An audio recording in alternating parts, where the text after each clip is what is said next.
Happy holidays and welcome to episode 32 of Excuse Me, I'm Speaking. Y'all already know who it is. It is me, it is she. I am your host, the one and only of this podcast. Y'all can call me Twinkle, call me SheIsTwinkle, or call me Antoinette. As long as you're calling my name, that's all that matters to me. Let me begin this podcast by saying I want to be very chipper for y'all today, especially because it is December. It is holiday time. I'm supposed to be in the Christmas spirit, holly, jolly, folly, all of that. I'm just not feeling it today. Like, I'm a regular person like everybody else, and I have moods just like everybody else, and I'm in one of those moods. Can we talk about it for a second? Before we get into this episode, y'all, what in the heck happened to November? I snapped my fingers and November was gone. Now it is the middle of December. What? Can the time slow down just a little bit? Why is it that December comes around? Bills don't stop, but Christmas seems to speed up. For Christmas to be the 25th towards the end of the month, it sure does come by fast every single year. How are we already in the middle of December? I'm feeling some type of way, y'all, okay? And I'm just... Oh, Lord Jesus, Mary, and Joseph. But bear with me. Luckily, there's a lot to talk about. So, anywho, it is the Christmas season. I could not choose between your favorite Christmas movie or your favorite Christmas song. So, this is a two-part question. What is your favorite Christmas movie and favorite Christmas song? Now, that is very easy for me. The movie is The Grinch. And of course, the only Grinch that really matters is the one with Jim Carrey. Like, duh. Why did they even waste time recreating that? That is hands down the best rendition of The Grinch. Fight me. My favorite Christmas song, I really love Mariah Carey's All I Want for Christmas Is You. I love the Destiny's Child Christmas songs. The Boys to Men, Let Us Know. It gives me all of the Christmas vibes, but none of them can top Whitney Houston, Joy to the World. She killed it. Killed it, revived it back to life, and then killed it again at the very end. With all the runs, I be singing it and I be feeling like I'm Whitney Houston, although I know I'm not. But I would love to hear y'all answers to today's question of the day. That is, what is your favorite Christmas movie and Christmas song to listen to around the holidays? Now that we've gotten all that out of the way, it is not only the Christmas season, but it is spin the block season. Y'all heard it correctly. It is spin the block season. What do I mean by spin the block? That means you went for a ride in a relationship or a situationship with a significant other some time ago in the past. Now, fast forward however long, and you decide, let me pull the car back around and spin the block one more time because I think we have a chance. And that is what a lot of these celebrity couples out here are doing. And I don't know if I'm here for all of it. And I know a lot of y'all aren't either. So let's talk about it. Starting with the best rendition of Spin the Block, in my opinion, y'all, Nelly and Ashanti.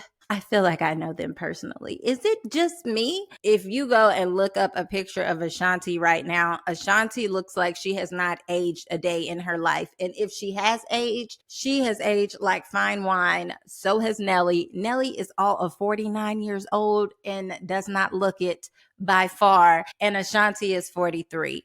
Y'all, they have spun the block after being separated, and they both have been in separate relationships, have not been in each other's lives for the last 10 years. And now they are glowing all over Instagram at public events. They're performing their songs together again. Y'all cannot lie to me and say that y'all don't feel the love through the phone. I literally do. I am beyond happy for them.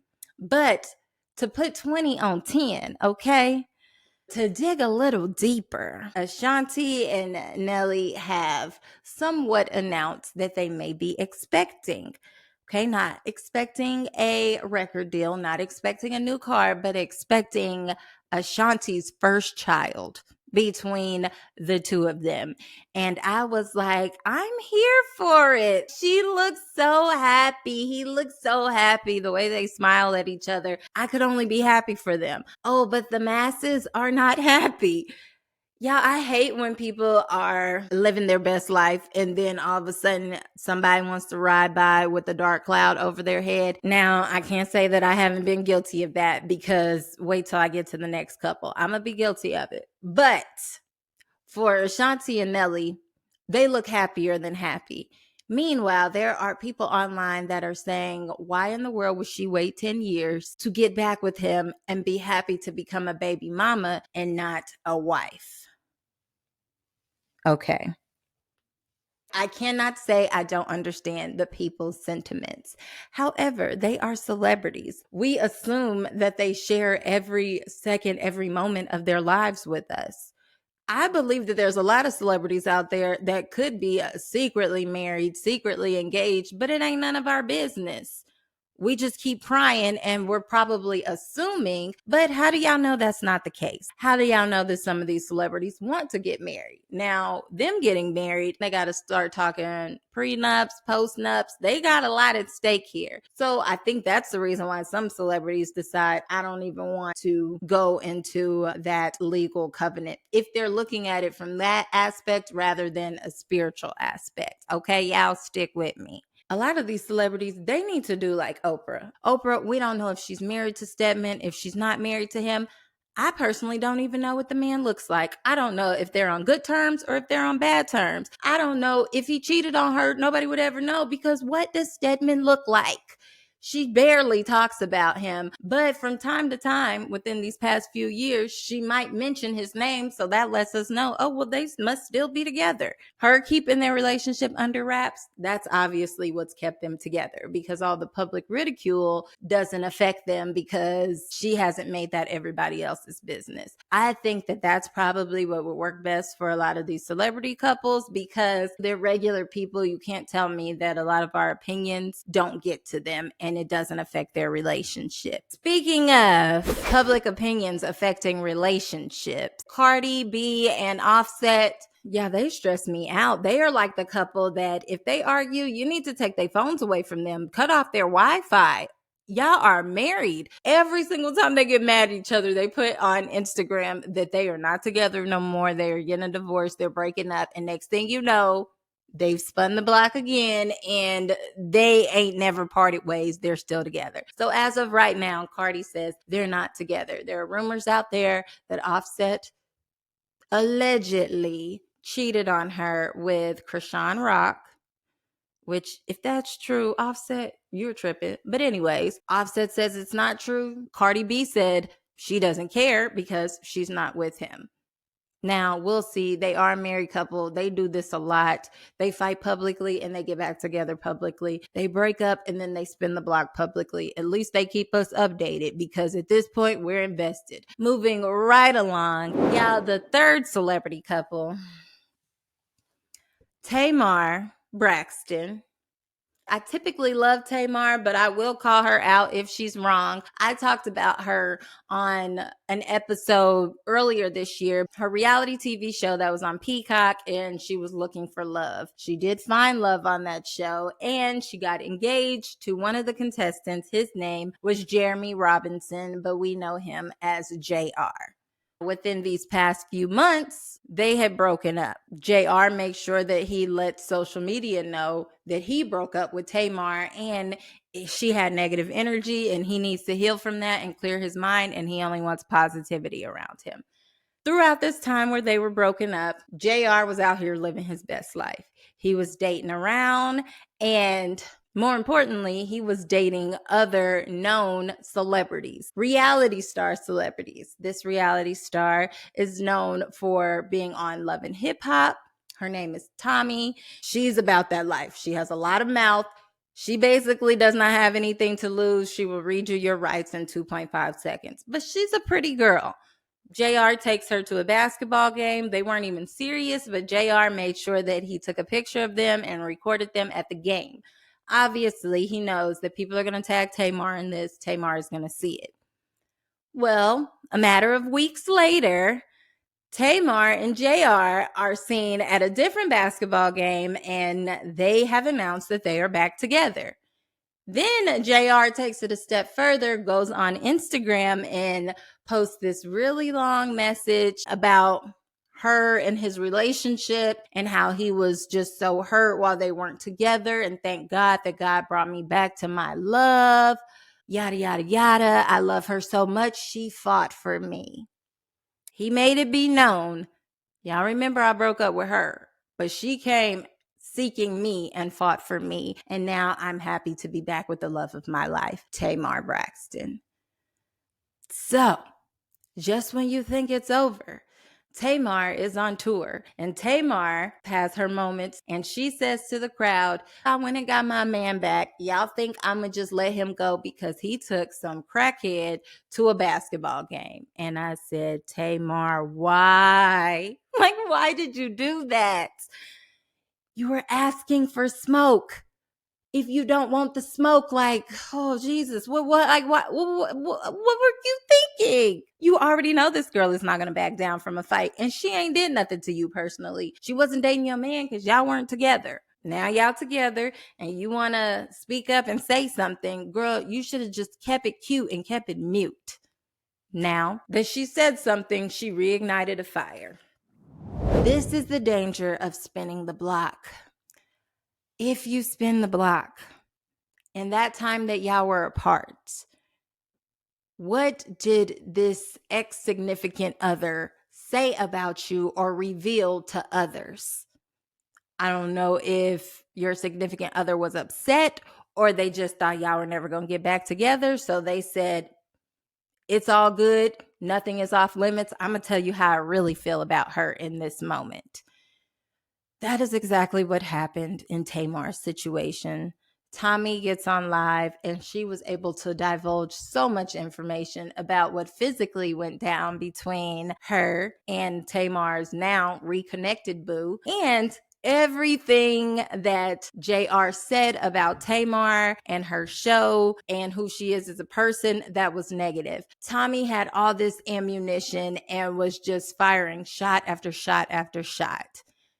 Now, after Tommy has done all of this, JR gets on Instagram, of course, for the third time and says, I regret any and everything I said about Tamar during this time period. I was hurt. That wasn't right. This is not going to affect us.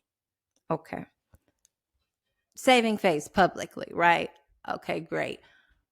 But let's be real. If another woman has a one up on you because of your significant other, that's going to cause problems in the relationship. You shouldn't have said nothing. If you're done with me, then you should have been done with me. I should not have been a topic of conversation. In this case, now Tamar is being caught off guard. Tamar should have never said anything about this girl. I hope them all the best because Tamar wants to be with him. So, none of us are in their relationship. We don't know how he makes her feel. We don't know how she makes him feel. And in her eyes, maybe the relationship is worth fighting for. Maybe this will be a meaningful spin the block session. Maybe this session will last forever for the rest of their life. But there is a danger in spinning the block because sometimes you have to deal with the repercussions of things and events that occurred during the time that y'all were not together. That's all I'm saying. All right. Yeah, there are other celebrity couples out there, such as Summer Walker and Big Meech. They've spun the block. They're back together. And low key, I have been seeing pictures and videos of Janet Jackson and Jermaine Dupri. And I am just very shocked. Like, okay. They look like they're happy. They're reunited and it feels so good. We'll see how this all unfolds. Yeah, that's the bonus question of the day. Have y'all ever spun the block and it worked out in your favor? Y'all let me know how y'all feel about that, all right? Now, let's move on to not a spin the block couple, but a married celebrity couple. We have to talk about none other than the famous, the talented, the beautiful actress, Mrs. Sheryl Lee Ralph. Y'all know her as the stepmama from Moesha. She's also in Abbott Elementary. She's been in a slew of other things, movies, all of that. She's so gifted. She's everything.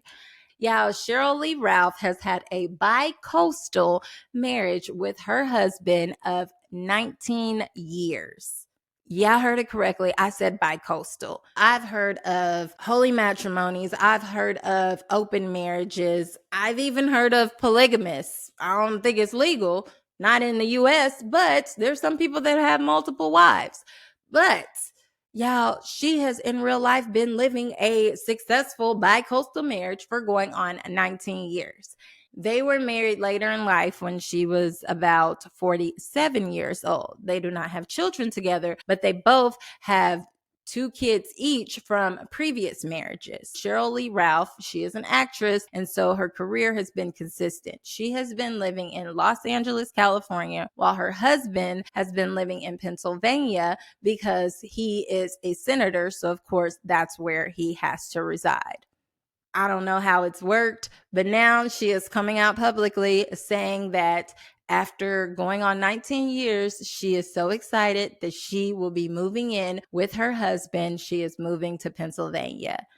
And I was like, oh, wait, what? Wait, y'all been married for 19 years and y'all didn't live together? Now, I read the specifics and the details in the article. I believe that at least every 2 weeks she would go to visit him. So they didn't have much time away from each other. But I just feel as though when you get married, aren't the two supposed to become one? So isn't that kind of like a cheat code? So you telling me y'all didn't have to share the same space? Y'all didn't have to see each other every day? There was not like physical touch for at least 2 weeks at a time? Y'all didn't have to worry about sharing finances? I mean, truthfully, y'all didn't really know what the other person was up to. So this could have been bi-coastal, but it could have been open. But I ain't putting that on them. I'm just saying it's possible. If you don't have to go through the daily challenges that come with a marriage, where you're not just in a long distance relationship, but you just made it legal on paper. I don't know. Maybe it's just me, but that would kind of concern me. I would be worried to then move in with him because if y'all have been working so well apart from each other, now y'all have to move in together and y'all will be tested with all of the things that you would have been tested in the early years of your marriage. But now you're being tested in it 19 years later. That just seems like you're stepping into dangerous territory. I don't know. Y'all tell me, am I tripping? Is that a cheat code? Like, does that count if you don't live together? Now, I totally understand some people, especially if they get married later in life, they are used to things being a certain way. They're accustomed to living a certain way. And some people have that worry and that concern because they think in the back of their mind, I don't want to make all of these different changes. I'm used to being able to get up and go when I want to. I don't know if I want to join in another person and have to consider them with every move that I make on a daily basis. However, for that exact reason, because there is like a sacrifice and a compromise when it comes to marriage, I believe that's the reason as to why there are man caves or there are certain spaces in the house where the woman can go to be alone or the man can go to be alone. I understand those things. Some people are like, let me go out to the patio. I want us to spend time together, but here is some time I have to myself. I totally get that. But states away and now you're coming back together with one another. Yeah, I don't know how this is going to turn out. I don't even know if we'll get an update on what's going on, but I do wish them the best because, of course, you just want married couples to work it out and to stay together if that's what's best for the both of them. And God willing, if it works out great. So, yeah, if I hear something, I'll say something and I'll keep y'all updated. Let's get past all of the couples, the mushy gushy or the messy stuff. And let's get into Carlos King. Carlos King is a well-respected producer in the reality TV world. He has a podcast. It is on YouTube. It's a really great podcast, and he interviews a lot of the reality stars out there. And what I love about his interviews is that he lets the person get their story out, and it's not judgmental. You get out their full truth. He makes them feel comfortable enough to be able to open up and share, whether they sound crazy or whether you're really hearing their heart and you're seeing a different side of them. So I can appreciate watching his interviews. Carlos King just recently interviewed British Williams. And when I tell you, It was a hotmess.com. Let me refresh your memory on who British Williams is. She was best known for being the youngest reality TV star on Basketball Wives. She came on there, I believe, around 2014. She left for a few seasons and then she came back. She is most recently known in the media for being in court regarding IRS tax fraud or wire fraud, scamming, different things of that nature. So, of course, he had to ask about all of this in the interview because she was recently sentenced to several years in jail. Y'all got to watch this interview. When I tell you, the most dangerous thing is when somebody doesn't take accountability and doesn't learn their lessons from crimes they have committed or wrong they have done. British is on the interview. She's talking. We're getting to know her background, how she ended up on Basketball Wives. Towards the end of the interview, Carlos King starts to talk about British's case and the things that she was charged for. British says that she does not feel like she should have gotten as many years as she did as far as her sentencing. She feels as though the crime did not fit the time that she was given. She said that some credit person had reached out to her and she had really bad credit. And she claims that this was between 2017 and 2020. They told her, I can start you off on a clean slate and we can get you good credit. She said that she bought a CPN number from this credit fixer and that is how she started accumulating good credit. So basically this CPN number is a fake, made up, brand new Social Security account. In her mind, she said she didn't know that that was illegal. She said she didn't know that it was illegal because everybody does it. She was also claiming other kids on her taxes that she did not take care of at least 6 months out of the year. That is the only way you can claim another dependent on your taxes is if they live with you and you took care of them, you were financially responsible for them for at least 6 months out of the year. A lot of people try this and a lot of people get got. And just when you think that you're not going to get caught, I don't know why British thought she wasn't going to get caught. You are literally on national television for the world to see. And do you think that the IRS does not watch reality TV? Okay, so she got caught up with that. That is technically considered IRS wire fraud because the funds that they wired her for having that dependent, that was fraudulent because she did not take care of that dependent for at least 6 months out of the year. Y'all keeping up with me? Okay.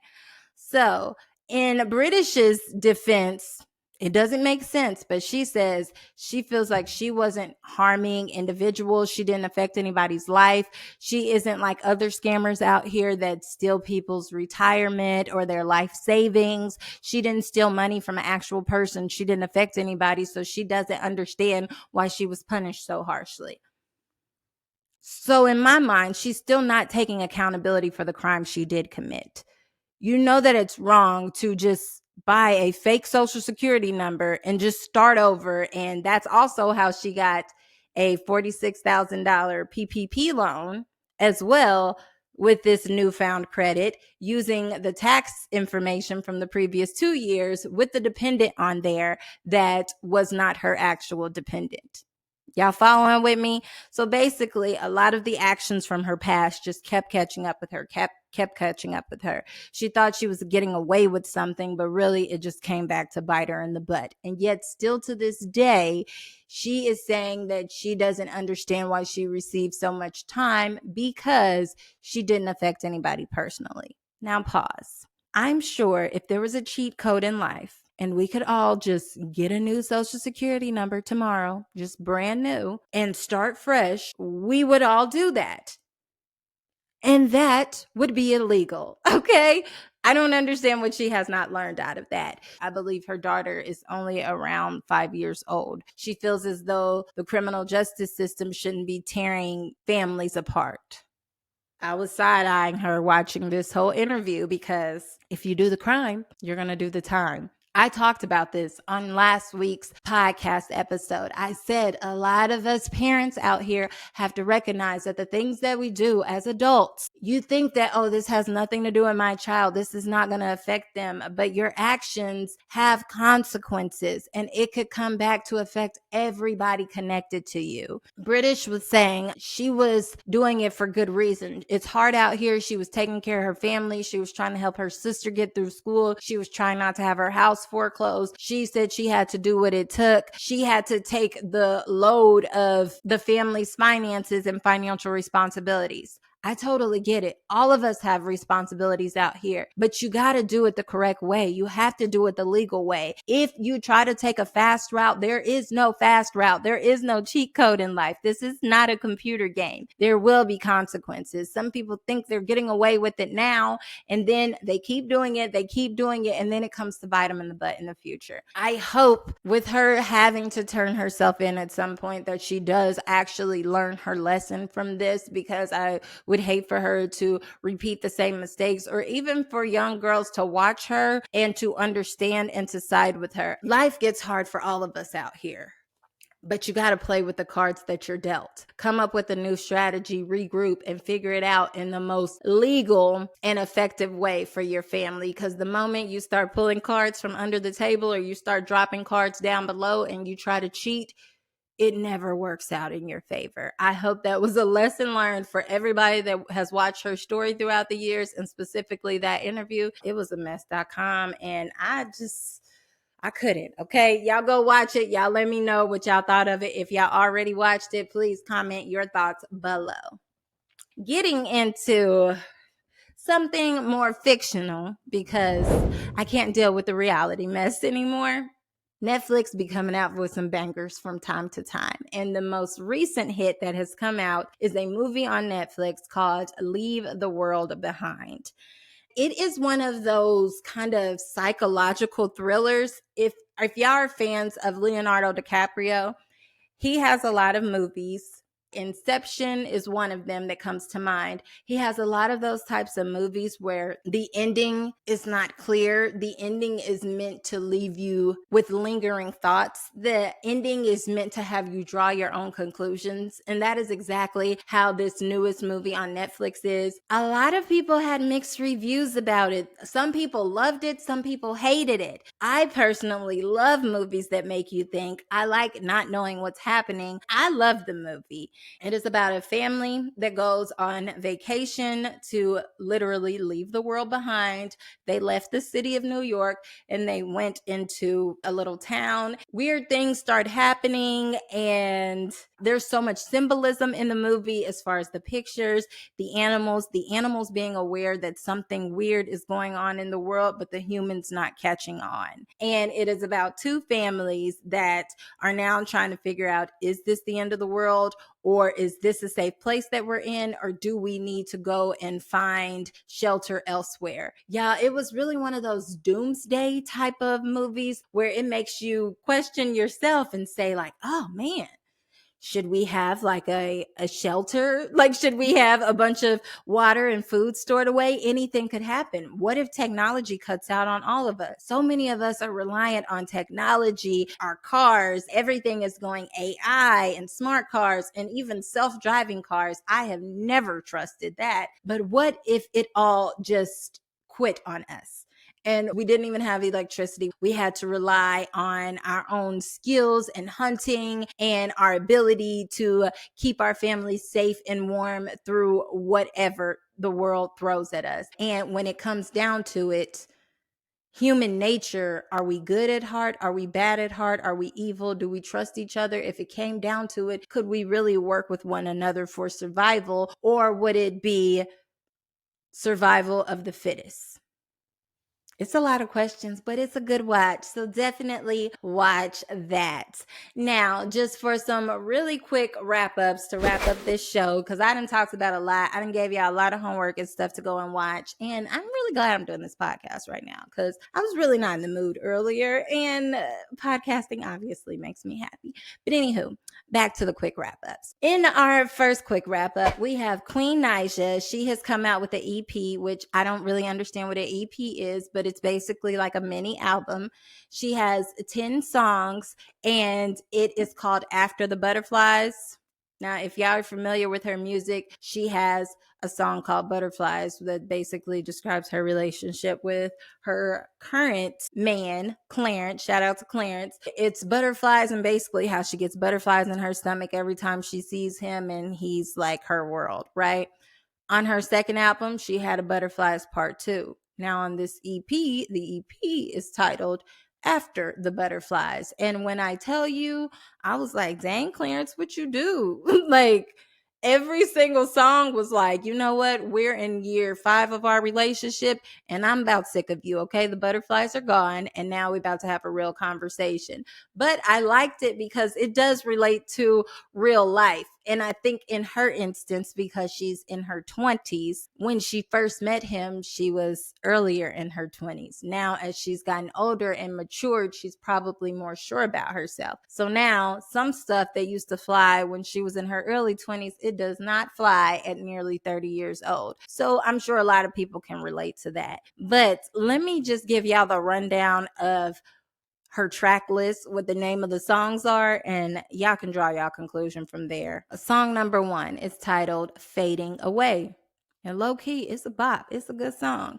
Song number 2, Self Love. That song talks about, oh, I forgot who I was for a minute. I was loving you so much. And really, what's most important is for me to love me. So let me get back to me because I'm the one that's going to love me the best and the most.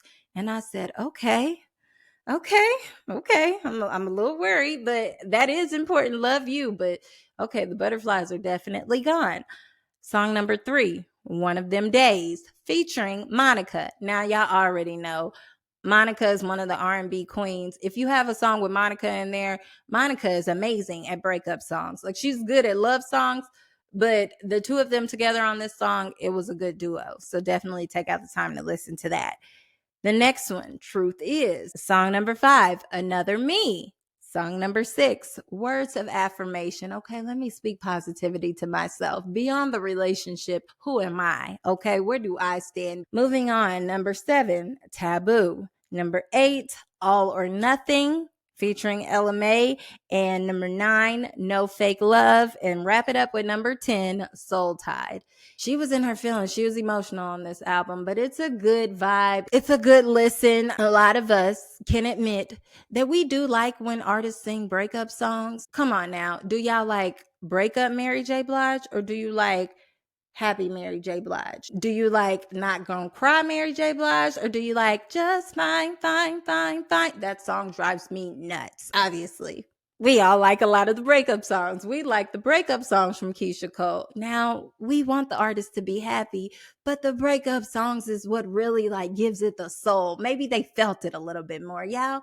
I don't know. I want them to be happy, but give us the good classics though. Now, beyond Queen Naija's new album, we also know that Nicki Minaj just came out with her new album. I have not personally gotten a chance to listen to it, but people are saying it is everything. She has a lot of songs on there, and they said it has been years since she came out with an album, and she did not come to play with this one. So definitely check that out if you're into Nicki Minaj.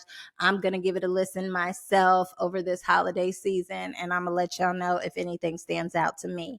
And then last in new albums, but totally not least, breaking news, Kanye West is supposed to be coming out with a new album this weekend, I believe Friday. So by the time y'all hear this podcast, the album should be out. Now, I don't know, because Kanye West, he can have great songs or he can have weird songs and albums. So I'm hoping that this is a classic for him. I'm hoping that it's great music. And apparently his daughter, Northwest, she's supposed to be featured on here too. Hey, make the money, generational wealth. I think that she seems the most like him out of all of his kids, but she is the oldest. So that makes sense. Now, for the quote of the day, I saw this on Facebook, and it is by the one and only light skinned Keisha. She's a rapper, but she's also known for her role on Power Book 2 Ghost. Light skinned Keisha, she posted on her Facebook, The quote, never refriend or refamily a person who tried to destroy your character, your money, or your relationship. A snake only sheds its skin to be a bigger snake. Logically, that makes a lot of sense. It's lessons to be learned in life, whether it's in relationships or whether it's the actions that you take and how you're going to grow from there. I hope y'all enjoyed this crazy rant like episode of Excuse Me, I'm Speaking. I will be coming back to you before the end of the year, definitely with a jolly episode for us to end off the year. And so I hope you come back. Please like this video, share, subscribe, share with your friends, family, even your foes. And I love you all. Bye bye.